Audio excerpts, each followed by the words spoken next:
Welcome, everybody. My name is Bailey Corley, and I'm a third-year occupational therapy student at Texas Women's University. I'm so excited to welcome you all to the final event in my series, Tools for Total Freedom: How Adaptive Equipment Brings Independence to Life. This will be a live interactional panel, and it will feature a diverse group of experts who will share their insights and expertise on topics such as home modifications, adaptive equipment, and aging in place. The panelists will guide us through their areas of specialization and offer valuable perspectives on how we can create environments that foster independence. Following their discussion, we'll open the floor up to questions. So the way this will go is that the first 20 minutes, I will introduce the panelists and ask the panelists some general questions about home safety. And after that, we will open up the floor to your questions, and I'll let you know when that time will be. We do plan on recording this event to post on HAPS's YouTube page, so keep that in mind as we would like people to access this content in the future as well. And so I'd love to introduce our first panelist, which is Dr. Maggie Abbott, who is a physical therapist and the director of outreach at the Houston Area Parkinson's Society. She graduated from UT with her bachelor's degree and got her doctorate of physical therapy from Texas Women's University. Maggie has extensive experience working in home health, assisted living, independent living, and memory care. And at HAP, she helps lead group exercises, offers free PT consultations for people with Parkinson's, and helps people find exercise recommendations and referrals to specialists. Hi, welcome everyone. Thanks for having me. Our next panelist is Liz Crawford, who Hi. brings over 46 years of experience as an occupational therapist. She's worked in a variety of practice areas, but her passion lies in home health. About 10 years ago, she earned her certification as an aging in place specialist. She loves working with people in their own homes where she can tailor solutions to meet their needs. And for her, there's nothing more rewarding than problem solving to help someone safely complete their everyday activities and empowering them. So please welcome Liz Hi. Crawford. Thank you. All right. And our fourth panelist is Dr. Paige Denny, who is a doctor of physical therapy and certified geriatric care professional with nearly 14 years of experience in the greater Houston area. Dr. Denny's passion is helping people age safely and comfortably at home, which led her to become an aging in place specialist. Dr. Paige Denny works closely with clients to create personalized home modifications, whether that's installing grab bars or remodeling the home to make sure their homes are safe, functional, and supportive for independence. So please welcome Dr. Paige. Hi, everybody. Thanks for having me. All right, so to start, I have some general questions for our panelists, and then we will open the floor up to your questions that you will have. All right, the first question is for Dr. Page. So can you share a little bit about your background and what led you to become a certified aging in place specialist? Sure. So thanks everybody again for having me. Bailey, thank you for having me. I appreciate the opportunity to share a little bit about what my passion has been and also the new open doors as I am venturing out into the aging in place space. So I've been a physical therapist by trade for about 14 years. I got into home health right at the very beginning of my career.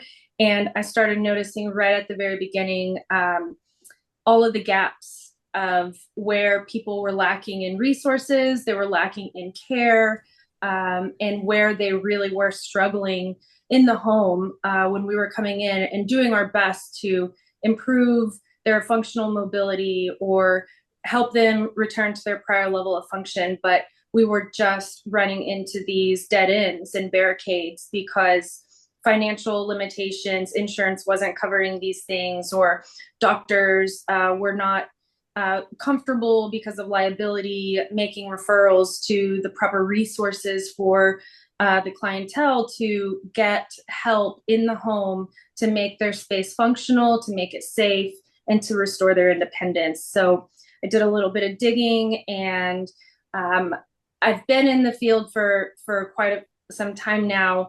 I've had a little bit of opportunity to do some management work, but ultimately my passion is working with the patients, being in the home and hands-on. So I don't want to work behind a desk and behind a computer. So I wanted to find a way to give back more to my community that I love so much. And aging in place is just an area where I see it every day in my clientele. I also see it in my own family with my parents as they're aging. My grandparents are 91 and 93, and they actually just celebrated their 72nd wedding anniversary. They live alone, they take care of each other, they drive, they garden. My grandpa gets on the tractor still. But I just see it in my own family how I want to help people maintain their quality of life and stay at home, age in place safely. So that's what brought me to my certification about the summer of last year is when I started. Thank you for sharing. And for people who don't know, can you briefly describe what aging in place means? So aging in place is when your mobility status changes and safety becomes a concern. That's kind of in a nutshell. And that can look a lot different for one person to the next. Somebody may go from an extreme change that might be caused by a motor vehicle accident, or it can be a progressive change, something like Parkinson's, where it progresses over time and you have to make changes with the Parkinson's as it progresses through the disease process. So your mobility status changes, safety becomes a concern, and when standardized equipment can no longer do its job, assistive devices or over the counter equipment resources that you can use are no longer providing the help and the safety you need. Now we need to look in modifying the home. Aging in place just means I don't want to go anywhere. I don't want to live with my adult children. I don't want to move into assisted living facilities. There's been a big paradigm shift. The first assisted living facility popped up in 1981 back in Oregon, and since then it has grown. They advertise it as luxury living way back then. The big boom happened in the 1990s where assisted living facilities were popping up on every street corner, and it was great. People were really investing in that and saying that's where I want to go. They've got a mini golf course in there. They've got swimming. They've got nice dining hall, and they've got a hair salon, and people really bought into that idea. But lately we've seen in the past 5 to 10 years the paradigm shift, and people are saying now, I want to stay home. This is my home. I've been here for 5 decades, but their home is also 5 decades old. So we come in and we make the home safe and functional for them so they can age in place and have that quality of life and longevity. Thank you for sharing. And for you, Liz, can you share a little bit about your background and what led you to become certified in aging in place? Well, my favorite job placement as an OT was my home health job that I had. I've worked mostly in the school districts, but since I retired, I've been working with HAPS more, and then also going into people's homes and working with them to make their homes safer. And I love the relationship. It's less clinical in the home. It's the people's space. It's family members are typically involved, and so it's more of a team approach. And I think the saying "home is where your heart is very it's an emotional attachment to the place, and it's very important to people. Yeah, I have my father-in-law is 99 and he's still in his own home. So he's doing really well, and we've set it up as safely as possible for him. The certified aging in place specialty allowed another level of broader understanding of what it means to age in place. The training involves working with physical therapists, builders, contractors, bathroom specialists, all kinds of different. It was a very interesting process to go through and to see things from other perspectives as well. So I think, and then what Paige has said, it's what I would repeat. So, yeah. Thank you for sharing. And back to Dr. Paige, can you describe what the process looks like when working with an aging in place specialist and what people can expect along during that process? Sure. So one of the things to know is for insurance, for Medicare in particular, when I go in particular, I perform a fall risk assessment and home safety evaluation. That is something that is a provided service by your Medicare insurance. What that means, at least in the state of Texas, is I am not allowed to take money out of your pocket to do a service like that. I have to bill your insurance. If it is a service that Medicare covers, then we are required to bill Medicare for that service. So from my specific business model, I do a free consultation. I will come into your home. I'll spend some time with you talking about a little bit of your history, where you've been, where you are today. And then we're going to take a little bit of a look at what your home setup is. I'm going to do that fall risk assessment and home safety evaluation.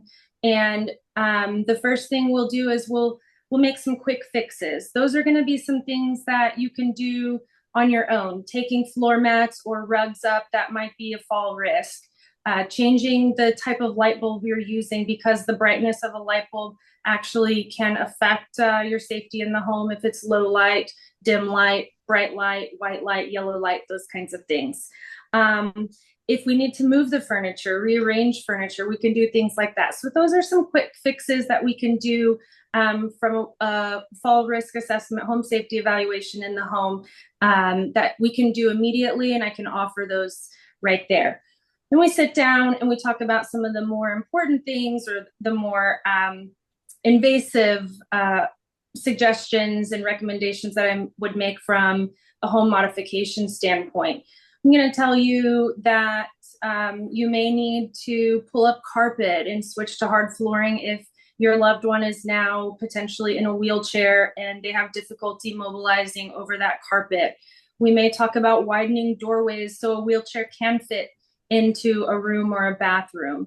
We may talk about a complete remodel or renovation of your bathroom so it is, for lack of a better word, handicap accessible. I don't like to use the word handicap accessible because we aren't handicapped in that manner. What we're doing, we are modifying the home so you are functional. So I use that term very loosely in our conversation now, but we will look at those things, or we do, smaller fixes where I still bring a contractor in to install grab bars, but those grab bars are going to be measured to your personal fit. Don't get me wrong, I think Bob the Builder, I just use Bob the Builder as the name. Bob the Builder is fantastic at what he does. He brings a lot to the table. I couldn't do my job without Bob the Builder because I don't knock down walls. But I work in collaboration with Bob the Builder, and I say, hey, Mr. Smith is 6'2" tall. So when we put his grab bar in the shower, we're going to measure this specifically to Mr. Smith's height. We're not just going to put it on the wall at what the textbook says the gold standard of ADA guidelines says, because Mrs. Smith might be 5'11" or she might be 5'1". So we're going to take into consideration different specifics of each home we go into. Once we talk about the specific home modifications that you may benefit from, then we will communicate with a contractor. We'll get a contractor to look at the details of it and get an estimate. We look at the estimate, and from there, I try to make it. I've learned, by the way, from my first few projects of tweaking things and better ways of doing things, more flow. But if you have a budget, my job is to work within that budget, not to just spend your budget. If you tell me we can spend $10,000, my goal is to not just go and blow through all of your $10,000. If I can give you the best value of work and the best quality of materials for $7,200, that's what we want to do. And I work with the contractor to do those things as well. So the contractor comes in, gives an estimate, and then we look at materials, starting the work. I give direct oversight, and we make modifications along the way. And hopefully, as we complete the project, you, the client, gets to see the process and be a part of the process when it's completed. Thank you for sharing. This one can go for Dr. Paige or Liz. How do you know when it's time to consult an aging in place specialist? Are there any signs or situations that you frequently see when you get new clients? I I think it's best to be proactive before you might need the home modifications completed. I think it's good to check in when you begin to see that maybe things are changing, that balance is more challenging or mobility is more challenging, and to be better prepared. I think the sooner the better. If you're planning to stay in your home for the long haul, that would be my recommendation. Sooner than later. I agree. One of the biggest things that I tell people is when you have to start modifying how you live your life, then it's meaning how you do things functionally, then it's time to start considering how do we modify the things around me so I can continue to live my daily life. Right. Yeah. So basically, before a bad situation happens, you'll kind of want to seek out someone to help you for preventative measures. Yeah. Yes, ma'am. I'll Yeah. say, I just talked to someone on the phone yesterday who was saying, how can I get closer to, or what's a better assistive device that can get me closer to the sink so I can brush my teeth over the sink? And at that point, they've been having pain issues, more for low back pain. And there's not a walker that can get you closer to the sink, but there are a lot of sinks that can make it where you can sit in your walker and get right under the sink. So at that point, if the plan is to stay at home, there are a lot of sink modifications that can be made. We sometimes can open up the cabinets, and sometimes because of either issues with your level and your ability to pay to modify your home, we can work with what you have at home to get creative and say, let's open up your cabinet doors. You can put a foot up there to reduce pain in your back, to take pressure off, or if you can sit and get your knees underneath your cabinet to get closer to the sink to make it easier. But then at the same time, there are a lot of sinks that don't have cabinets underneath them. So in terms of home modifications, some can be for Parkinson's, some can also be for pain. And if changing the way your sink is, if that can reduce pain and improve your quality of life, sometimes that investment can be totally worth it. So that can be an example of aging in place, but that can also just be an example of home modification for quality of life improvement too. And going off of kind of making home modifications to reduce potential situations, what are some of the unexpected home or environmental risks for people with Parkinson's, and how can you minimize this risk to prevent long-term harm? I think we each have different answers to this question, but I would say from my experience, a lot of clients have expressed that a big risk area is the bathroom due to it being wet, due to being condensed. And so some ways to help minimize this risk is to install non-slip mats or rugs to reduce the risk of falling, clear pathways, help even improving your lighting, as Paige mentioned, can be of great help. And also kind of installing grab bars if you need to, or shower chairs if you need to as well. So I would say finding the home pose or the bathroom poses a risk at times for falling. And definitely, I mean, the standard removing throw rugs is just minimize the number of rugs in your home. Also, often the doors to the bathrooms are narrower than all the other rooms in the house, and so you can actually get a swing away hinge that gives you 2 extra inches. But in the meantime, or I sometimes recommend that people remove the door and just put a shower rod with a curtain just until you can get something that will widen the doorway, permanently before you make that major modification. So, what else? Yeah.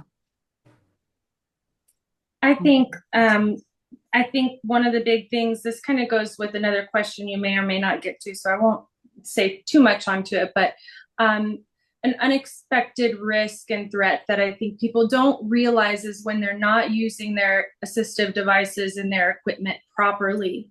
So they think, well, I need a walker because I'm struggling with my balance, or I need a grab bar in the bathroom because I need something to hold on to. So in their mind, they're taking the right steps in trying to maximize their safety and using assistive devices, but it may be the wrong type of assistive device. It may not be fitting you properly, or there are some really poor types of grab bars out there, or if they're not installed properly. So it's an unexpected risk, meaning you grab onto that grab bar and you think, this is going to hold me up every time I step in and out of the shower. And probably 9 times out of 10, it does hold you up until that one time that it doesn't. So people aren't expecting those things to happen when you say, well, I thought I was doing the right thing. I thought I was using that walker the right way.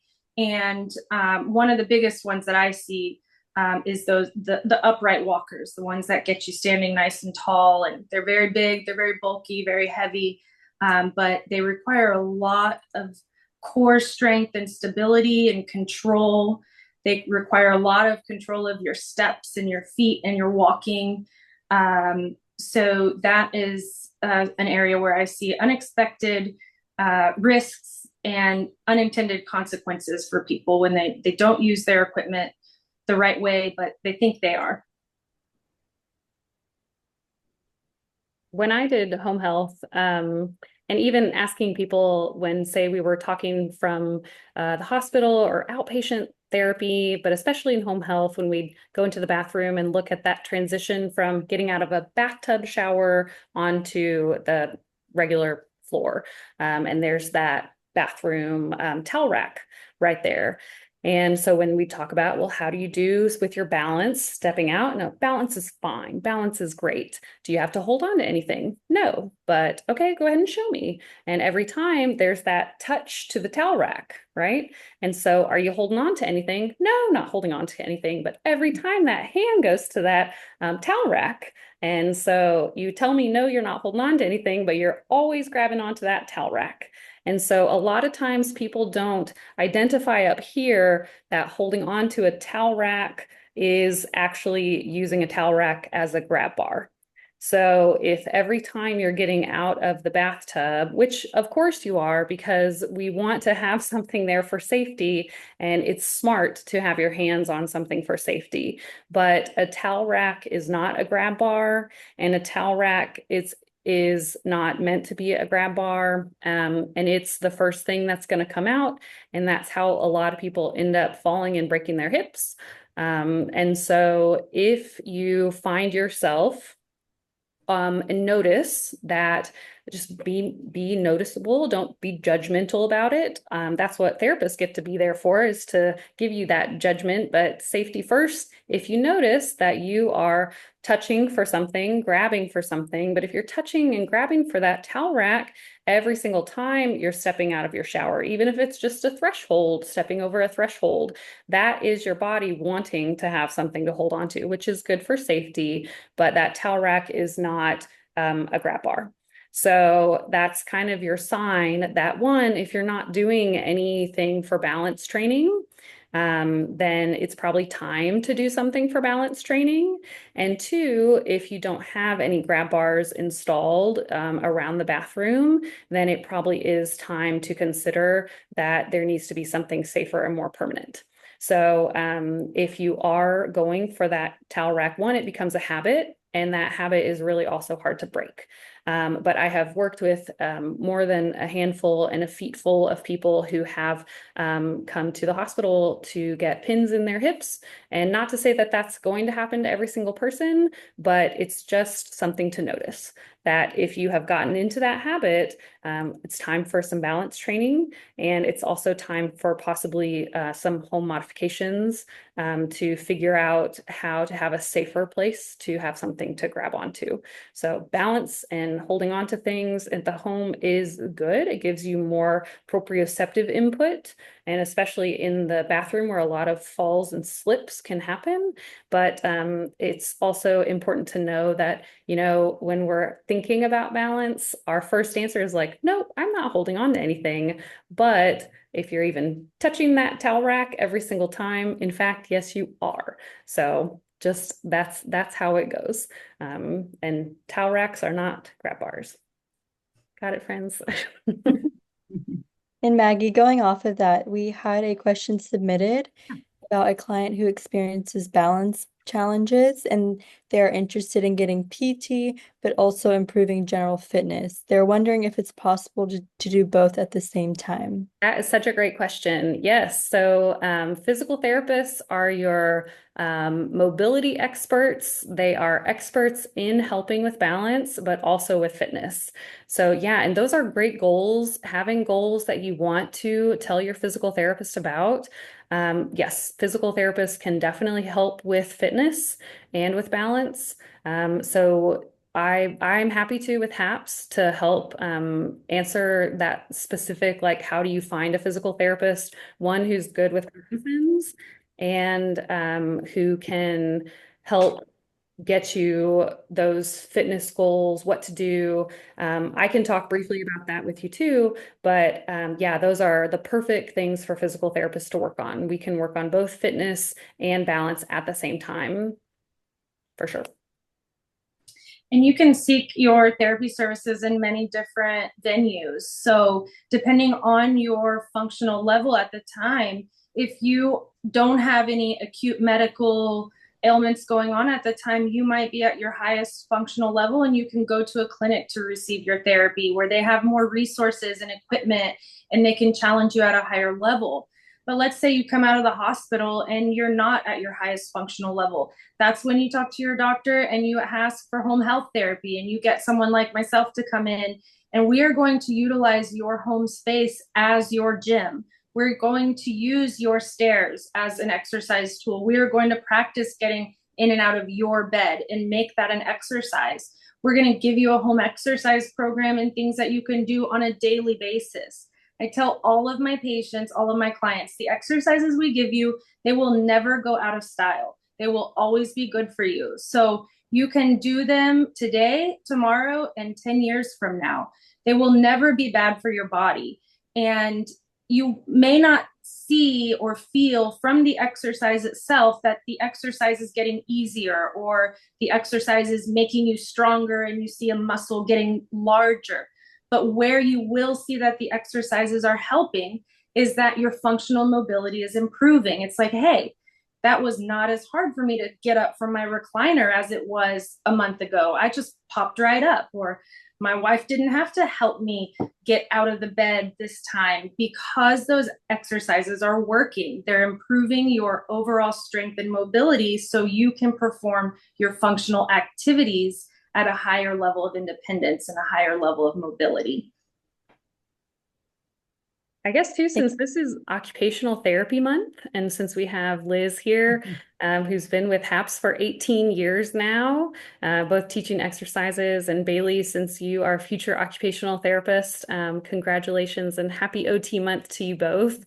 Can you all speak a little bit to what occupational therapy is and does? Because not only does it help with fitness goals and balance, but can you speak to a little bit about what occupational therapy helps at the house and home? And in terms of how that can help as well. Liz, would you like to go first? Okay. Yeah, people always wonder what occupational therapy is. And one person said, asked me if I was a constipational therapist. They couldn't. Okay, anyway, that was just a little laugh on the side. But anyway, I see occupational therapy as kind of a global approach to living, very functional approach, especially in the home. And that's why I love to work in the home, because you see what people really, what their daily lives are like and what they need to accomplish, from cooking to bathing to taking care of their pets to getting out in the yard. And we really help analyze the activity and provide ways in which it can be accomplished more easily or effectively, using gadgets if need be. Yeah, it's very broad. I think physical therapy can focus more on the mobility issues as well as function, but there's no end to what occupational therapy can address, basically. Yeah. So. Yeah, I agree. We can work in various different areas, but what specializes us from physical therapists more so is that each of our goals, they have to have an element of a task in them. So yes, while you want to get stronger or improve your balance, it will have to be in context of a specific task that you would like to do. And it's not us assigning it, it's whatever you would like to do. So if you're struggling to move pots, pans around the kitchen, well, your goal could be getting increasing balance and strength in order to independently move around the kitchen and transfer pots and pans around the kitchen to cook better. So it will always be in relation to the tasks that we are working towards as well. I think occupation is so important for recovery, to feel like you'll be able to be useful and, see an end to a task and return to some normalcy. Yeah. Right. So, and next question I have, um, so what adaptive equipment would you recommend for somebody with Parkinson's in the kitchen? Just in general terms for the general symptoms of Parkinson's, whether it's tremors or balance challenges. Something I know that a lot of people find difficulty is scooting in with a kitchen chair. That seems to be a common difficulty, and there are some solutions to that. You can put the chair glides on the chair legs. You can actually get a gadget where the chair will sit in a kind of a base of wheels with locks that you can use. There are options, but that seems to be quite a challenge for people, is to pull the chair in, not so much push back, but I see that as far as a challenge for managing, coming to the table and being independent in that. I like a cart, and you mentioned a lot of items in your seminar the other week, a cart for items so that you can put them all in one place and move them around the kitchen. There are specific dishes and silverware, weighted silverware, enlarged handled silverware. I like a stool to perch in the kitchen if you're waiting for something to cook on the stove, or for a kettle to boil. Things definitely within reach. Lever faucets so that you don't have to turn the handle. You can just lift the faucet. On the least clutter possible on surfaces. What else? Oh, and then just they make a lot of drawers now that are so much easier to pull in and out if you're ever remodeling your kitchen. They're just and then the D pull, like rather than a knob, more of a handle to pull. That's helpful. I don't know, anything else that you could think of, Bailey?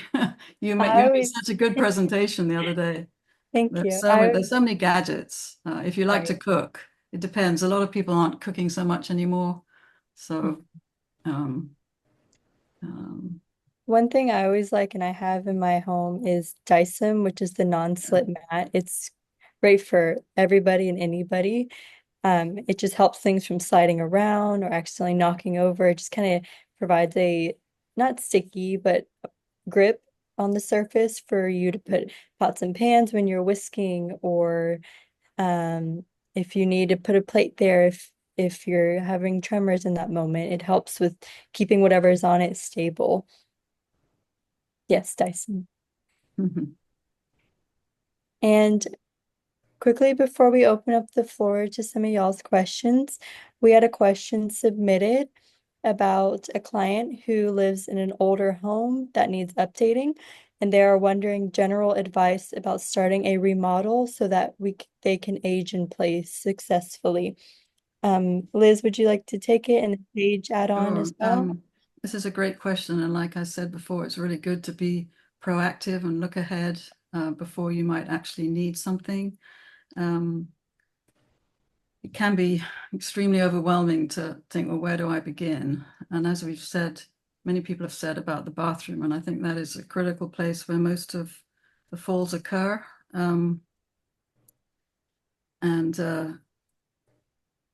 Then I would say access to the house would be the second important factor, especially for safety, so that you can get in and out easily, especially in the event of a fire or some other kind of emergency. Let's see. And one thing to consider when you are thinking about remodeling a bathroom is making sure that you have another bathroom that you can use, which can be an issue because say you have the bathroom that you're remodeling downstairs and then the other one maybe upstairs or in an area that's harder to access, just to think through those issues. As far as stairs, if you have stairs in your home, you can start by just adding another rail to make it safer to go up. You can add maybe eventually a chair lift, or if you can, an elevator. But those are options. But definitely, I would prioritize with the bathroom. Yeah. Bailey, would you just repeat the question for me one more time so I stay on task? Yes, so a client has a PD diagnosis. They live in an older home that needs updating, and they are wondering about general advice about starting a remodel so that they can age in place. Okay. Definitely Liz hit on a couple of priority areas I would say as well. I typically look at 5 areas of interest when I do my consultations and home safety evaluations. She briefly mentioned the entry and exit of the home. We're looking at, do they need a ramp? Can it be fabricated ramp, a prefabricated ramp? Does it need to be a lumber built ramp? Or can we put some sort of handle that can be drilled into the brick or the siding of the house that gives them something to hold on to for just that one step at the doorway? Are they having difficulty with a screen door or a glass door? Does that need to be removed, or is there a way to manage that? So entry and exit of the home is one area of the home we look at. The primary bedroom, we're looking at creating space and improving lighting, also looking at the flooring. The bathroom, as she said, primary area of high risk for falls. So what kind of shower space do they have? Is the toilet in a water closet? Can the wall come down? Can we create more space by just removing the water closet and having an open space toilet? And what kind of cabinetry, pedestal sink type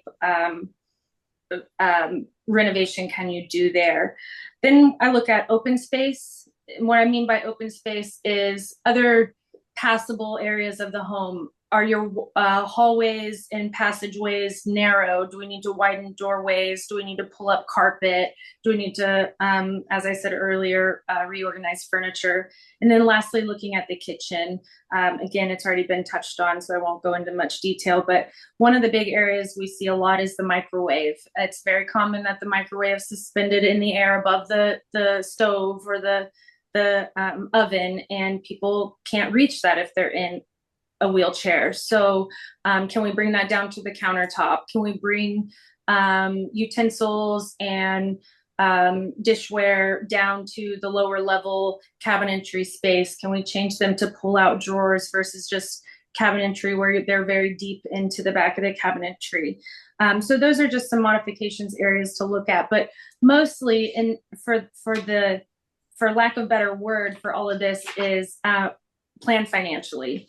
And that's hard to do sometimes for people because we have a lot of other things that are a priority on our plate. It's always good for the audience that's listening now, wherever you are in your life right now, whatever age you are, whatever stage you are, now is the time to start planning financially for your future if you haven't already. So just know that you can invest in yourself and invest in your home so you can stay and age in place for whatever the longevity of your life is. And the other part of that is you can do financing. You can invest in your home and finance these projects with the idea that this is where I'm going to stay, this is where I'm going to live, this is where my family will come back to. So that's something to take into consideration. There are financial advisors out there that will help with that and walk you through those processes. That is, I have a financial advisor as part of my CAPS team. It's not my area of expertise, but I point you in the right direction to get that information. And then join foundations. There's so many resources out there that people don't know about. You guys are already here with HAPS, but just as an example, I know the Multiple Sclerosis Foundation and Society, they offer resources to their members. If you need a ramp built, there are some of those resources out there that if you get involved in your organizations, that you can find some help with those things, and if you don't have the financial means for those things. And then start now to stay active. If it's something that you are expecting or planning for in the future, a progressive disease or condition, seek out your physical therapy, your occupational therapy now. Stay as active as you can. Be in the best possible shape now. That will help you as you go through your future. Thank you so much, Paige. Okay, we have a question in the chat, and then right after that we'll open up the floor for people to ask their questions. The question in the chat is, when does assisted living make more sense than aging in place? Yeah, that's a great question. I've been waiting for this. It depends. Look, this is such a physical therapist answer. This came from our American Physical Therapy Association. Put it on a mug because it is so person dependent. So it's a great question. Every person's situation and needs and level of support is different. I live in a home that was built in 1905. I live in Galveston. We are a whole floor off the home floor. Me living through hurricanes is not going to be safe for aging in place forever. Even living out here on an island is not going to be safe. And, there are pros and cons to staying in a home. I live far away from family support. And some people's family support and ability to have people to come and help them age in place is different than others. So there are so many other factors than just the health of your home. We have critters that like to come into our homes. We've got windows that are safe. The amount of cost that it takes just to keep up a home versus the amount of support that can come at a cost versus family support that can come in. There are so many factors also just besides the remodeling factors that come into play. So aging in place is ideal for some, and for others, assisted living is great too. And besides assisted living, there are some facilities that cost a ton. And some independent living facilities are going to be more expensive than aging in place. Some assisted living and independent living facilities have differences.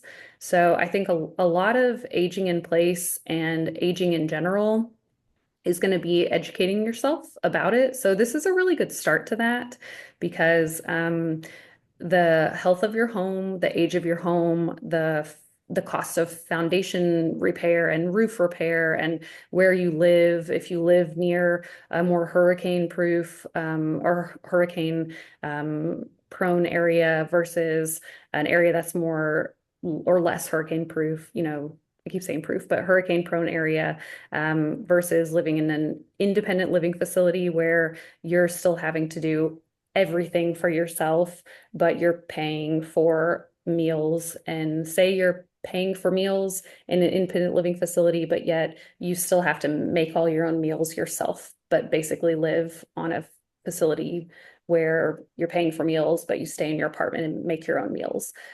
So cost can just be a huge factor associated with where you live and what facilities cost versus what you can afford. what families can help with versus what your family support is.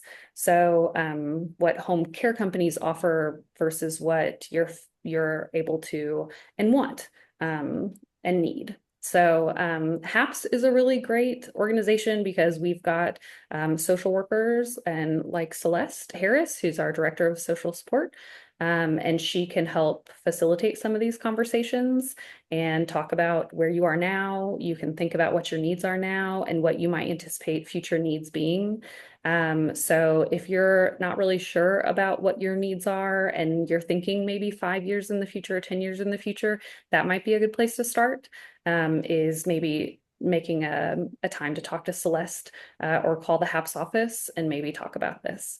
So that's probably where I would start because everybody's needs are so different and the cost of different facilities are so different too. So if we wanted to start having those conversations, I'd probably say let's start with HAPS and talk to a social worker about that.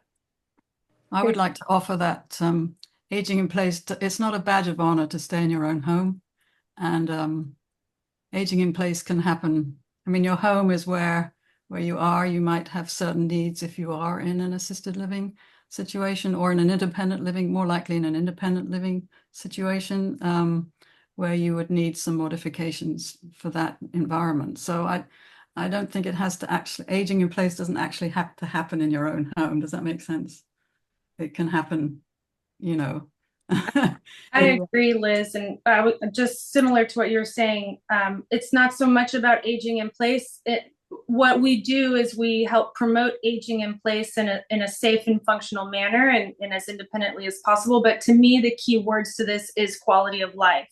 And you might age in place at home, but what is your quality of life if you or your spouse is really struggling and stressed because the workload or the medical assistance you need or the difficulties getting around is so high that it's not very good quality.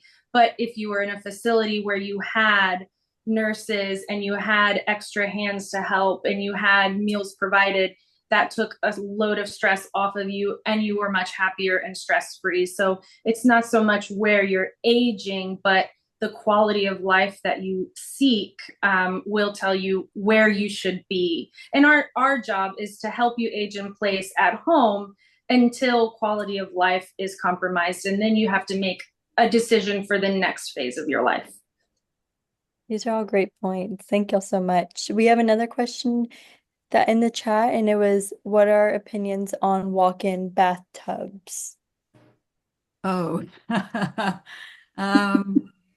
that's a little pet peeve of mine.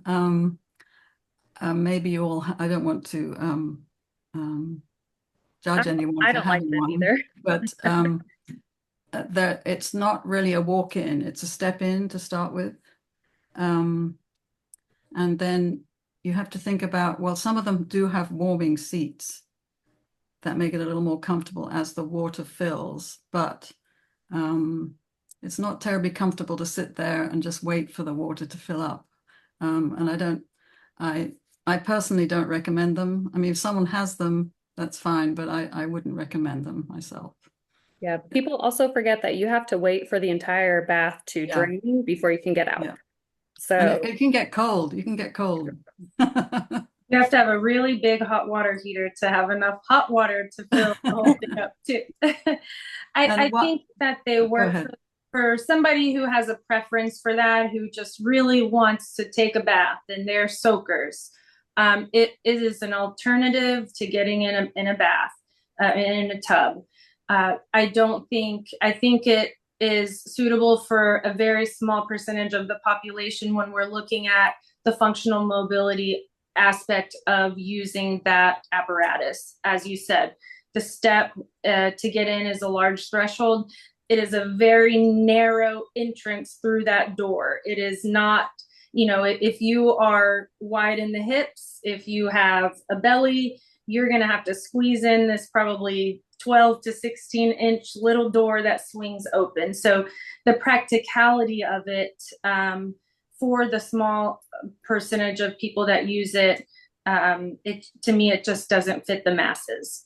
Yeah, and they really don't work if you have any freezing issues, because narrow spaces do cause they do cause freezing. So anyone who cannot navigate small spaces or if have any issues with freezing, it's not a good recommendation for those folks either. There are other alternatives. There are bath lifts. So if you really like to get down and soak, there are mechanical lifts that are quite effective. So it is an option. And if anybody has any more questions, if you would mind using the raise your hand feature, and to find that, go to the little heart at the bottom of the Zoom page. And if you click on it, there's an option that says raise hand if you have a question you would like to ask, or you can type it in the chat as well. While we're on the bathroom, the other thing is that is advertised all the time on TV is the bathroom renovations that they offer, and they talk about a walk-in shower.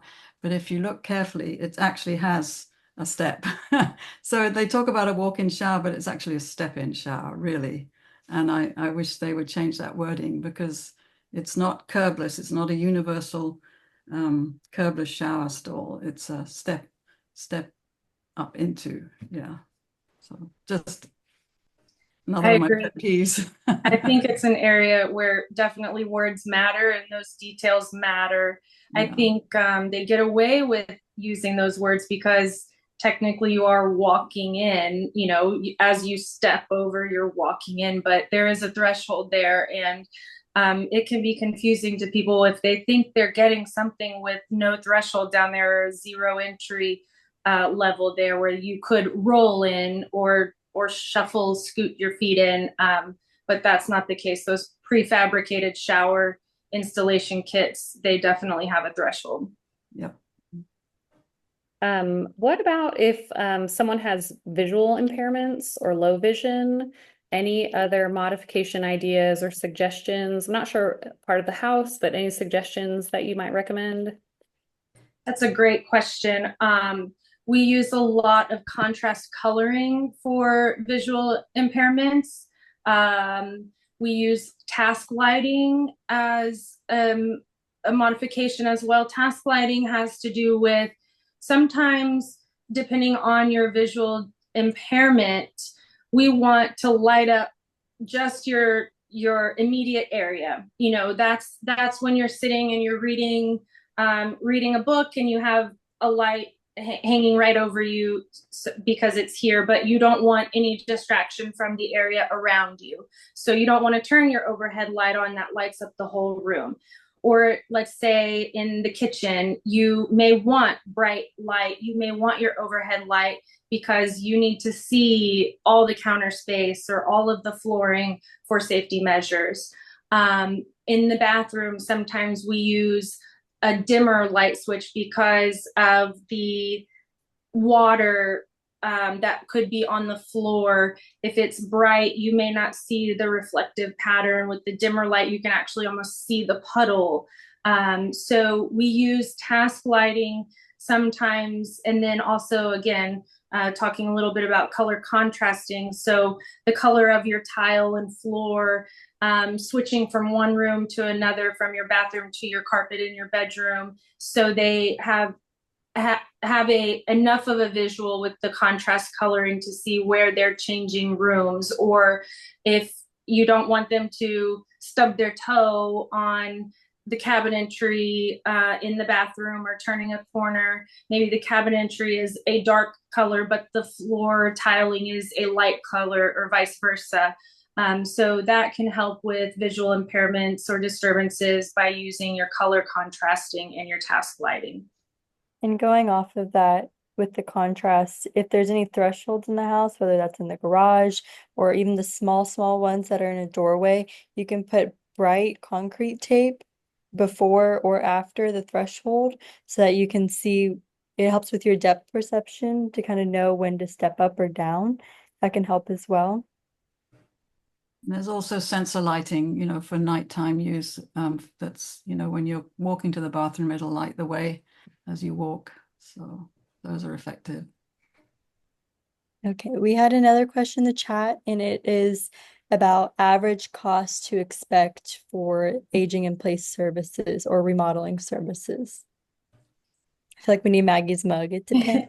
That's It does another depend. depends. Yeah. That's really gonna depend on, number one, what kind of modifications you're doing. If you're looking at complete renovations and remodels, whether it's your bathroom, your kitchen, you're gonna look at tens of thousands of dollars, 10 to 15 to 20 thousands of dollars if you are truly doing a full renovation. Does that mean they're using, the cheapest materials or the most expensive materials? No. But if you're going from top to bottom and replacing everything and starting from scratch, that's just what you're doing. You're replacing everything. And also keep in mind and take into consideration that demolition is a cost, and sometimes demolition is just as expensive as some of the new materials you're buying. Unfortunately, it's just gotten really expensive to do projects in recent times, and materials have gone up. And without getting political, the current environment, the way things are now, we may see an influx and increase in the cost of material and everything coming up in the coming days, months, years, who knows. So if you're looking at doing something minor, or if you're looking at doing something in small sections of time, you can probably break this up into chunks of a couple or a few $1,000s at a time. If you want to just replace a toilet, from a short toilet to a tall toilet, or just install grab bars, then you can do those kinds of projects for, a smaller amount of money, and not consider, well, let's repaint these walls. That's an added expense that you can cut back on. So if you're just looking at the basic necessities, you can cut your expenses down versus doing a complete remodel. But it depends. It does depend. Okay, we are close to time. I'm going to put my email in the chat if anybody has more specific questions or thinks of a question later on. It is that otstudent@haps.org. And the last question I have for our panelists are, what's your favorite piece of adaptive equipment in general? I have several. One I've learned about lately is zip-on sheets. Oh. So you'd have to look it up, but it's you keep a base on around the mattress, and then the top sheet just zips on around the edge. It's really cool. Yeah. So you can put a little zipper pull on the zipper and just go zzz, and then your sheet's on the bed. You don't have to do any of that around the corners. That's my latest favorite thing. Maggie, your Anyone Paige? else? Really good question. I just saw another great question, which is any good ones for outside. So I'm trying to think of good outside one to recommend. I don't know, a good grabber. A good grabber is always my favorite, but that also brings me back to being able to do a good squat, so you can just pick things up anytime you need. Do you mean is it in the garden or what? Just outside in general? Someone's asking, are there any modifications or safe options for outdoorsy folks who like to walk or hike? Walking sticks? Walking sticks. Yeah, those are good Hiking ones. sticks? Elevated, I will say, so actually having elevated flower beds, those are some of my favorite. It's not quite an adaptive equipment, but I will say that working with folks who thought they had to give up gardening, people who either had friends build, or you can actually purchase elevated flower beds. It's great for keeping your spine neutral. And so this kind of answers this question, but also reminds people that, hobbies can be modified, and hobbies around your home can be modified, that people who thought they needed to give up gardening. There are also gardening benches that you can do gardening while sitting. So you can lean forward, get a nice hamstring stretch while you're doing your gardening. But not only are there some, gardening tools that you can use to bring to where you don't have to be kneeling outside in the garden all the time, but there are elevated flower beds, so you can do your gardening standing up or standing up and then sitting as well. But I've had people who've moved to hydroponics gardening, which is quite an expensive hobby, but doing elevated flower beds instead of having gardening on the ground all the time. So a little different than adaptive equipment, but I'll say a good grabber is, I think, great to have upstairs, downstairs, in your walker if you have one, keeping your squats going, and some elevated flower beds, I think are fantastic options for folks. How about that? 3 for 1. All right, guys. So it's about time. Thank you all so much for coming. And if you have any questions, that is my email in the chat, theotstudent@haps.org. I truly appreciate your time. And for those of you who attended any or all of my seminars, I really, really appreciate it. And I hope you guys learned a lot today.